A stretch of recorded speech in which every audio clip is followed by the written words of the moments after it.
Welcome to my vlog guys. Magkasimpan tayo ng heat. Yung motor. Ilagay natin ang gasket. Intro. Hello guys, please subscribe, like and share. Thank you.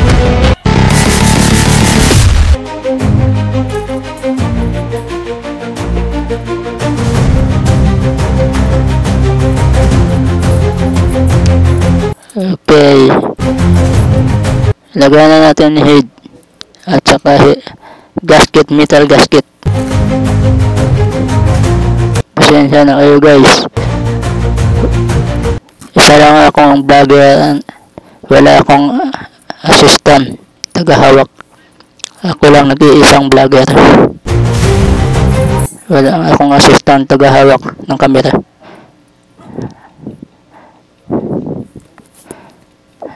Panoorin nyo guys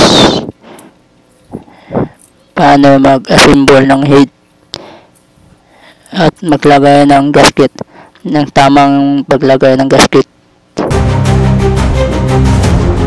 Dapat nakalapat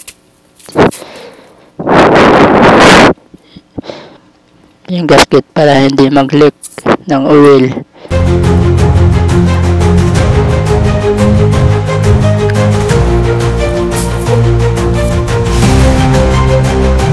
Linisin yung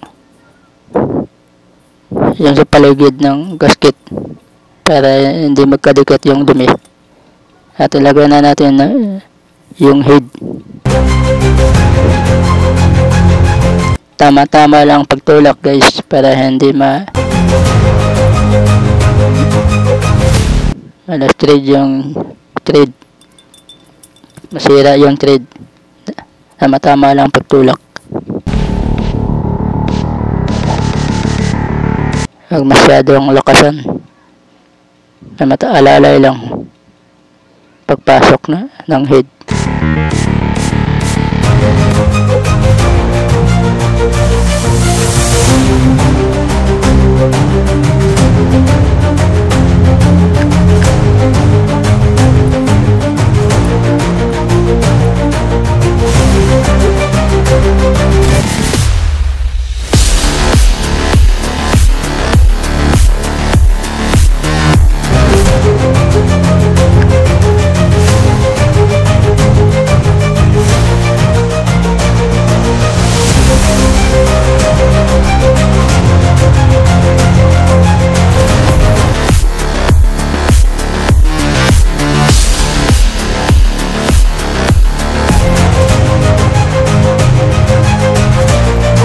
Subscribe please and like and share.